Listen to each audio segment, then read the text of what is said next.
Primeiro, boa noite.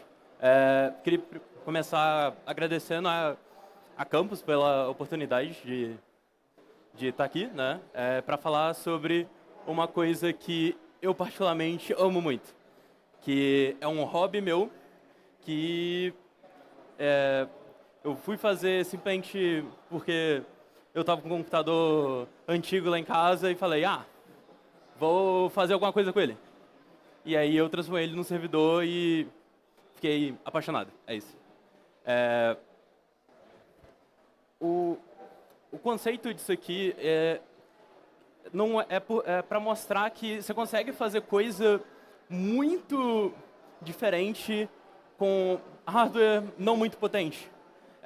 O que eu vou mostrar aqui, a gente consegue fazer isso usando, por exemplo, um Raspberry Pi 3, que ele só é caro porque ele é compacto, mas se você tiver um computador com as mesmas especificações do Raspberry, você também consegue fazer isso. Bom, mas primeiramente, deixa eu me apresentar, né? Meu nome é Fabrício, eu tenho 23 anos, eu sou mineiro da Zona da Mata, eu moro em Juiz de Fora, mas eu sou nascido e criado no interior. Eu sou engenheiro de plataforma de dados na Melius, que é uma empresa de cashback, cuponeria e também um banco digital. Eu sou graduando em Sistemas de Informação pelo Instituto Federal de Juiz de Fora. Sou diretor de pesquisa do meu centro acadêmico do meu curso. E eu programo há pouco mais de 5 anos. Eu estou no mercado há um pouco mais de 2, mas desde estudando e fazendo pesquisa há mais de 5 anos, programando de tudo um pouco. Desde infra até, sei lá, inteligência artificial também um pouco. Inclusive o meu TCC ele é em visão computacional. Bom, se alguém tiver interesse, aqui é o meu GitHub. Essa parte final é como é que eu tô no LinkedIn também, se alguém quiser, mas está também no aplicativo da Campus, dá pra ver. E quem quiser me seguir no Instagram, esse arroba aqui embaixo. Bom, mas primeiro, por que fazer? Por que eu quero pegar esse computador que eu tenho aqui parado e transformar ele num servidor? Primeira coisa é que ele está ali parado, né? Você não está usando aquilo para nada, está ali só acumulando. Você vai reciclar você vai reutilizar o seu dispositivo, né? E você tem uma gama enorme de aplicações que você pode fazer. Varia, cara. Você consegue fazer um sistema multimídia completinho com um hardware pouco potente. Você consegue fazer um sistema de arquivos para você ter tudo no mesmo lugar. Você vai ter diversas aplicações que você vai conseguir colocar nele, que você vai ter o total controle sobre aquilo. E você vai ter total controle sobre os dados que você vai botar ali dentro, os arquivos que você vai botar ali dentro. E, cara, isso falando assim parece, bacana, mas isso é realmente muito bom e é muito importante porque você pode, por exemplo, eu quero subir um GitHub, um Git meu próprio. Por exemplo, existe a aplicação do Getir, que ele você consegue subir o seu Git próprio e botar os seus repositórios de GitHub, seus repositórios do Git, todos ali. E fica tudo no seu servidor ali, local, na sua casa, que ninguém mais tem acesso, a não ser que você permita, né? Bom, mas e como fazer em si, né? É relativamente simples. A primeira coisa é você instalar um servidor Linux na máquina. Quem aí já formatou um computador e botou um sistema operacional diferente? Então, é basicamente isso, só que usando uma ISO de servidor. A única diferença maior assim que você vai ver logo de cara é que o servidor ele não tem interface visual, ele é interface de texto, né? Eu particularmente, na minha casa, eu uso um servidor Ubuntu, porque eu estou acostumado com Ubuntu, basicamente, é isso. Mas tem o que eu vou falar aqui dá para você fazer usando um desktop comum também, um Ubuntu desktop ou um Linux desktop comum. Só que o Linux desktop ele é muito cheio de coisa e quando você instala um Linux server, ele é enxugado, ele tem só o essencial, igual eu falei, não tem interface visual, por exemplo, que não é essencial para isso para um servidor. Bom, tem 3 jeitos que eu gosto, que eu acho que são jeitos elegantes de fazer, a parte de colocar as aplicações ali para dentro, porque querendo ou não, a partir do momento que você fez você botou o seu servidor Linux na máquina, você tem um servidor. Pronto, acabou. Mas o que importa mesmo é as aplicações que você vai botar nele. É o que você vai fazer com ele. E tem 3 jeitos que eu gosto bastante, particularmente, para isso. Esse carinha aqui, que chama CasaOS, que é o mais simples, ele basicamente você roda um comando e pronto, está configurado. E aí você consegue acessar as aplicações dele. Eu vou até mostrar depois um pouquinho. O Docker, que ele é muito utilizado no mercado hoje em dia. Ele é uma ferramenta excelente e, querendo ou não, você vai querer sempre ter tudo em caixinhas, porque se uma coisa der pau, é só aquela coisa que deu pau, é só aquela caixinha, né? E é isso que você vai fazer usando o Docker. Inclusive, o CasaOS, ele usa Docker debaixo dos panos. E o Kubernetes, que para mim é o estado da arte de servidor caseiro, é o que eu acho mais bacana, só que ele também é o mais complicado, né? Bom, igual eu falei, o CasaOS ele é muito simples, você vai rodar um comando, acabou.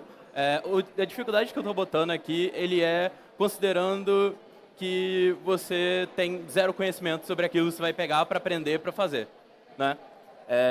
Igual eu falei, o CasaOS vai rodar um comando, acabou. Eu recomendo ele para quem não tem muito tempo. Particularmente, eu estava bem atolado quando eu comecei a mexer com isso, então foi a primeira solução que eu usei, né? Eu estou ainda migrando as coisas, porque eu configurei um monte de coisa, então eu ainda estou migrando minhas coisas para o Docker, mas enfim, eu comecei com o CasaOS. Ele tem uma interface muito simples, ele tem uma interface visual dele. Por exemplo, se eu fosse configurar alguma coisa que eu fosse ensinar, por exemplo, para os meus pais a usar isso, é o que eu usaria. Porque essa é a interface dele. Quando você instala o CasaOS na máquina, no seu servidor, você vai conseguir abrir em um navegador qualquer essa interface dele. Que ele tem uma loja de aplicativo, que você abre a loja e baixa o que você quiser configurar. Aqui no caso tem alguns arquivos, tem algumas coisas que já estavam instaladas. Mas ele tem um servidor de arquivos dele já configurado, você não vai precisar configurar isso. Que são coisas que podem parecer meio bobinhas, mas que proporcionam uma experiência de usuário completamente dele. Que você não vai ter nas outras, porque os outros exemplos que eu vou dar, você vai fazer na mão tudo. Enquanto o CasaOS, igual eu falei, ele tá tudo, você vai usar a biblioteca dele, quer dizer, a lojinha dele e acabou. E ele é bonitinho. Eu gosto de coisas bonitas. Desculpa. O Docker. Alguém conhece o Docker? Quem já ouviu falar de Docker já usou? Então, só para deixar todo mundo no mesmo nível, o Docker ele é dividido entre imagens e containers. Containers são caixinhas, que é onde vai rodar o que você vai mandar rodar nele, onde vai rodar a sua aplicação. Seja um programa que um software que você vai pegar já existente, ou um software seu, um site que você quer subir, alguma coisa. E a imagem é onde tem tudo necessário para aquilo rodar, onde ele vai falar, eu quero que você crie essa caixinha baseado nessa imagem aqui. É como se fosse a caixinha estivesse reconstruindo aquilo, né? E é basicamente isso o Docker. Tem até uma piada que o programador tem muito costume, né, de falar, na minha máquina funciona. Então, o Docker, ele veio para você dar a sua máquina para outra pessoa. Para você jogar a sua máquina em produção, por exemplo. E, bom, a dificuldade do Docker, eu falei que é uma dificuldade mediana, assim, porque, igual eu falei, eu estou partindo do pressuposto que está começando, vai aprender Docker agora. O Docker, ele não é a coisa mais simples, mas ele também não é complexo. Você consegue aprender o Docker com, basicamente, pegando e fazendo, e estudando e tudo mais. E ele eu recomendo para quem já tem um pouco mais de tempo, que é quem quer aprender aquilo, você está entusiasmado com isso, você gosta do coisa do servidor, você está querendo fazer isso, o que para essas pessoas que eu recomendo. Ele tem um nível maior de customização e também para quem quer configurar coisas que não estejam na loja do CasuOS. Porque tem bastante coisa naquela loja, mas não tem tudo. Por exemplo, eu quero subir um site meu. Quero subir o meu back-end no meu servidor. Eu não consigo fazer isso usando o CasuOS. Eu tenho que usar Docker para isso. Eu quero subir um servidor de jogo, um servidor de Minecraft, um servidor de GTA. GTA você não vai conseguir, provavelmente você não vai conseguir subir um servidor disso, dependendo da configuração do seu servidor, mas enfim.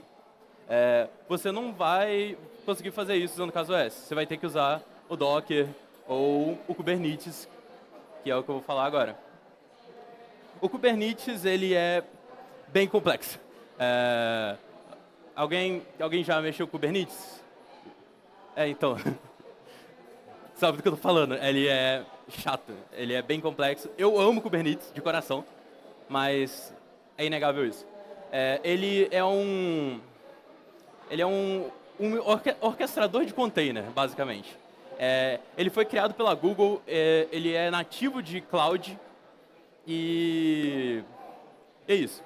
Só que ele traz toda uma complexidade pro nosso sistema, pro nosso servidor, mas ao mesmo tempo ele traz uma escalabilidade muito grande.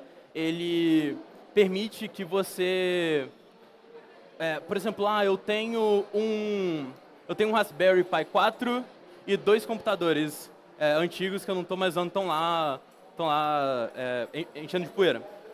Eu posso pegar e definir, por exemplo, o Raspberry como o cluster principal, como o manda-chuva, e os outros computadores como clusters secundários, como só meio que fonte de recurso, digamos assim. E eu consigo usar, basicamente, as 3 máquinas como um servidor só. Uma coisa que você não consegue fazer, nem usando Docker, nem usando CasuOS. Cada um seria um servidor completamente diferente. E aí, no Kubernetes, ele tem esse conceito de clusters que eu falei, que são meio que você vai ter um principal, que é o manda-chuva, e vai ter os trabalhadores, digamos assim.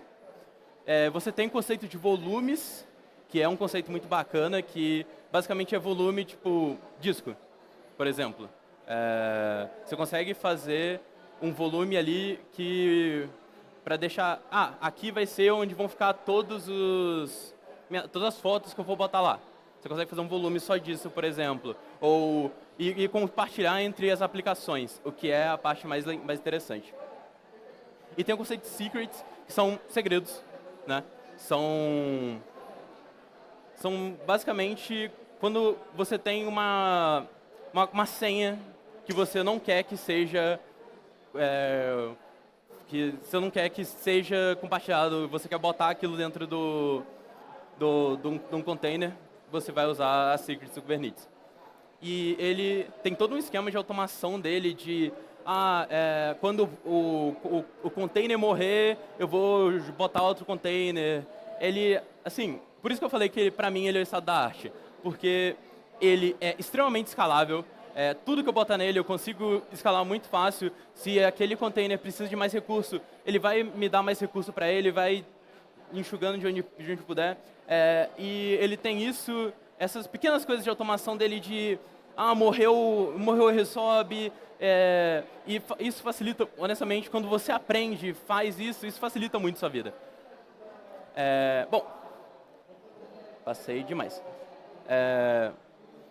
Igual eu falei, o Kubernetes ele é complexo.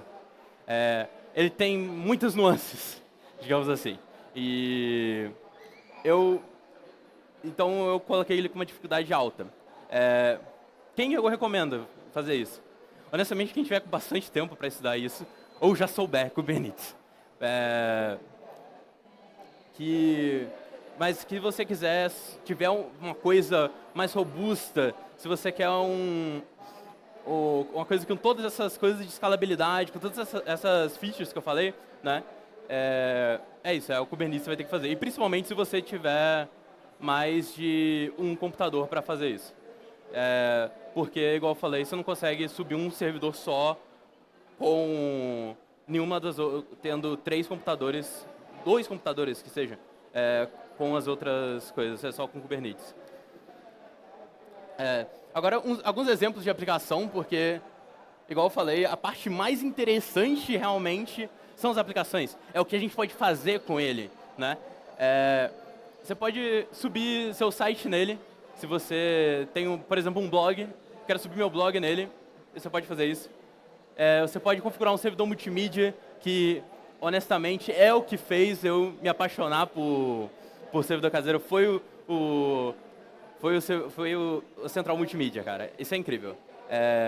Você tem uma gama infinita de coisas de automação industrial, de automação residencial que você pode fazer. Com uma aplicação só que você bota nele e eu vou falar dela daqui a pouco, que ele te deixa fazer um monte de coisa. Um bloqueador de anúncio em toda a sua rede local e rastreadores, sabe? Aquilo de, eu fico aqui recebendo anúncio toda hora desse mesmo pessoal aqui, desse mesmo tema. Estão sabendo demais da minha vida, estão sabendo demais o que eu estou fazendo aqui. Estão me recomendando, descobriram que eu estou ficando careca, estão recomendando aqui aquele shampoo de crescer cabelo. Então, são os rastreadores. Isso aqui ajuda a bloquear isso. Você configura quais anúncios e rastreadores você quer bloquear e quais você não quer. Enfim, gerenciador de senhas. Por exemplo, existe o Bitwarden, que muita gente usa. Ele é um gerenciador de senha muito bom, muito bacana. Só que existe uma versão dele que você consegue subir ela só para a aplicação, que chama Vault Warden, que foi feito em Rust. É muito bacana e você consegue subir ele nesse cara. E um servidor de arquivos, porque, cara, vamos lá. Vocês sabem quanto é chato você tá ali, eu quero achar uma foto que eu tirei em 2007, que eu salvei em algum HD. Agora qual? Com um servidor de arquivo, você pode simplesmente jogar tudo ali, configura, fala, eu quero que você salve em todos. É isso, ele vai salvar onde tiver espaço e você vai acessar de um lugar só. Você não vai ficar caçando onde está aquela coisa que você pegou e salvou num lugar aleatório. Bom, a parte de automação residencial que eu falei, é esse cara aqui. Ele é incrível. Chama Home Assistant. Ele é uma aplicação que a limitação dele é o que você tem na sua casa que conecta com ele. Que é os sensores que você tiver de IoT, o que você tiver de dispositivo inteligente. Você conecta ele, por exemplo, você consegue conectar com a sua Alexa. Eu vi um cara que ele pegou um microcontrolador, ele conectou o microcontrolador com ele e ele fez um sistema de campainha para a casa dele, que ele apertava o botão, soltava as coisas da campainha da Alexa na casa dele, soltava o barulho, e ele tinha uma câmerazinha que ele botou ali junto, ele conseguia ver, através desse painel do Home Assistant, ele conseguia ver quem estava na porta, que é muito bacana. A central multimídia, que eu falei que é um dos meus xodozinhos, o negócio dela é o seguinte, você configura para a sua central multimídia, seu servidor de central multimídia, no caso que o exemplo aqui é o Jellyfin, mas tem outros, tipo Plex, Emb. Você configura para ele, essa é a pasta aqui, estão todos os meus vídeos caseiros que eu fiz aqui estão minhas fotos de quando eu era criança, e você consegue ver tudo na interface dele. E essa interface dele, você baixa um aplicativo no seu celular, você consegue ver pelo seu celular. Você baixa na sua televisão smart, você consegue ver na sua televisão. Você entra no site, você consegue ver isso, tudo estando na sua rede local. O bloqueador de anúncios que eu falei, esse aqui é o Pi-hole. Ele pra mim, assim, ele é um dos melhores, é o que eu configurei. Ele é muito bacana, igual eu falei, ele bloqueia todos os anúncios na sua rede, todos os anúncios, todos os rastreadores na sua rede, de acordo com o que você configurar, de acordo com o que você falar para ele, eu quero que você bloqueie isso. O gerenciador de senhas, aqui eu estou dando exemplo também do que eu falei, do Vault Warden, que você vai...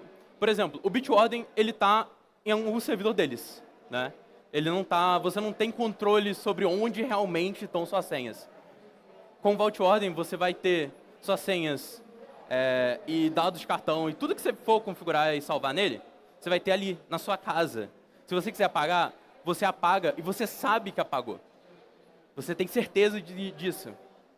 E é esse um ponto muito importante aqui. Tudo que você sobe no seu servidor é seu. Você tem total controle disso. Você apaga quando você quiser, você instala o que você quiser. Bom, e um servidor de arquivos aqui, por exemplo, o Nextcloud, ele não é só servidor de arquivos, ele tem uma infinidade de coisas. Ele é um servidor, uma aplicação extremamente completa. Ele é muito bacana. Ele tem, tipo, você consegue configurar vários e-mails para receber e-mail por ele. Cara, ele faz muita coisa, mas você consegue configurar ele para acessar como se fosse o seu Google Drive do seu servidor. Você consegue configurar usando o Nextcloud. Tanto que está o exemplo no celular e no computador em si. E sobre a aplicação web, você vai ter que querer expor ela para a internet. Porque esse é o grande ponto, né? Você criou o seu negócio, subiu ali no seu servidor, você quer que o mundo veja, né? Só que não essa é uma parte um pouco mais complexa. Porque você vai precisar ter um domínio que você compra... Se você tiver o GitHub estudantil, você tem um domínio por 1 ano, se não me engano. Mas se você não tiver, você consegue comprar um domínio, acho que por R$50 anual. Você vai precisar provavelmente vai precisar de um IP fixo para poder fazer a configuração das rotas. Você vai precisar configurar umas coisas de proxy reverso, que aí entra em uma coisa mais complexa. Basicamente, você vai falar, quando eu jogar essa URL aqui, por exemplo, xyz.com, barra jellyfin, que eu falei do coisa de multimídia. Você vai falar, quando eu for abrir essa URL, eu quero que jogue para esse carinha aqui local, para esse cara aqui que é a sua aplicação. É basicamente isso, o proxy reverso. E também você vai configurar umas coisas de segurança nele, de acesso e tudo mais. E o gerenciador de acesso, porque você quer que esteja seguro. Eu recomendo o Aufilia, ele é bem bacana. Ele funciona... Você configura ali seu e-mail e senha que vai usar e é isso. E, bom, basicamente isso. Alguém tem alguma pergunta, dúvidas? O microfone está aqui no meio, não está passando o microfone, é só aqui.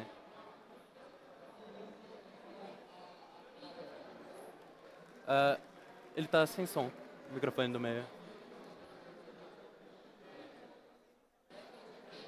Eu não estou entendendo nada. Oi? Obrigado. Eu ainda não escutei a pergunta. Teste. Por Agora, que Jellyfish e não Plex Media? por que Jellyfish E não Plex. e não Plex? Eu botei o exemplo do Jellyfin porque ele ele é mais bonito, basicamente. É por isso. Mas, particularmente, na minha casa, eu não uso Jellyfin, porque eu uso Plex, inclusive, porque no Play 5 não tem Jellyfin. Então eu tenho que usar o Plex. Legal, bom saber. Tem mais 2 perguntas, mas eu vou deixar alguém falar. E aí depois. Ok. Qual hardware que você está rodando o computador agora? Oi? Qual hardware que você está rodando atualmente? Cara, eu tô rodando no i3 de quinta com 8 de RAM e basicamente isso. Sem 8 de RAM DDR4, né? Mas eu conheço gente que rodou que tava rodando um monte de coisa, muito mais coisa do que eu, num Raspberry Pi 4. Muito bom. E agora é a última pergunta, eu prometo. Quais dispositivos você está usando em casa? Tipo, quais lâmpadas, quais sistemas, alguma coisa ESP32 ou é mais DIY ou você que comprou e você tem alguma recomendação do dispositivo? Então, na minha casa, eu não tenho muita coisa configurada porque falta dinheiro, né? É caro essas coisas. Mas eu, particularmente, eu gosto mais de DIY. Né? Eu gosto mais de... Tanto que eu falei, uma das coisas que eu mais gosto disso aqui é você ter o controle do negócio todo. E no DIY você tem muito controle sobre as suas aplicações, né? Sobre as suas coisas. Mas assim, hoje lá em casa eu tenho configurado algumas lâmpadas, tenho configurado meu roteador, e no momento é basicamente isso. Mas eu pretendo configurar muito mais coisa. Legal, perfeito. Muito obrigado, Fabrício.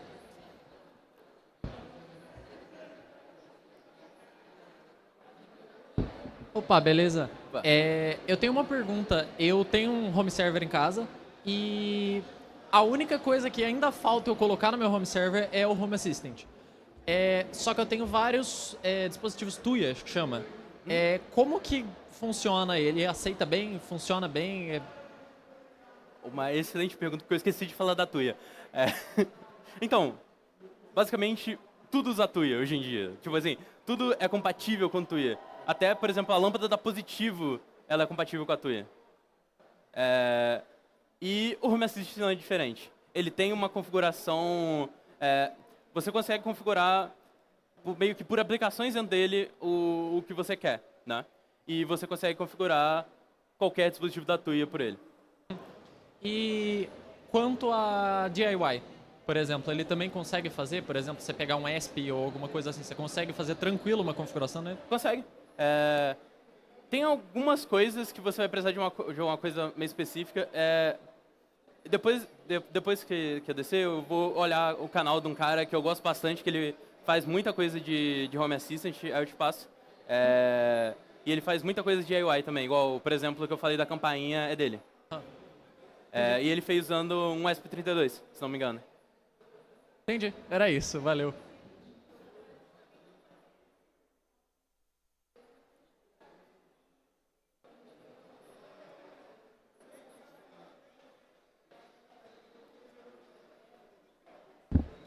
E Fabrício, tudo bem? Bom, Eu tenho vontade de fazer o desenvolvimento de alguns recursos web para uso pessoal ou até mesmo para algumas poucas pessoas. Por exemplo, um servidor de música, algo que eu possa estar, em vez de estar consumindo Spotify com frequência, ter o meu próprio servidor de música, por exemplo. Claro, é necessário fazer a exposição disso para a web, mas ainda me resta dúvida sobre a segurança sobre isso. fala um pouco mais alto, por favor. Ah, desculpa. Acho que era essa a posição. Eu tenho vontade de expor alguns serviços no web com um servidor em casa, só que eu tenho a dúvida quanto à necessidade de segurança. Eu sei que deixar, dependendo um servidor assim exposto, é bem arriscado, até mesmo para próprios dispositivos locais, que é uma brecha que você está abrindo. Então, a dúvida é os pontos de atenção que são necessários para essa situação. Então, só voltar aqui. Na hora que você for configurar o proxy reverso, você vai falar o que especificamente você quer deixar disponível para a internet. Você não vai deixar tudo disponível. Você vai deixar só aquela aplicação específica.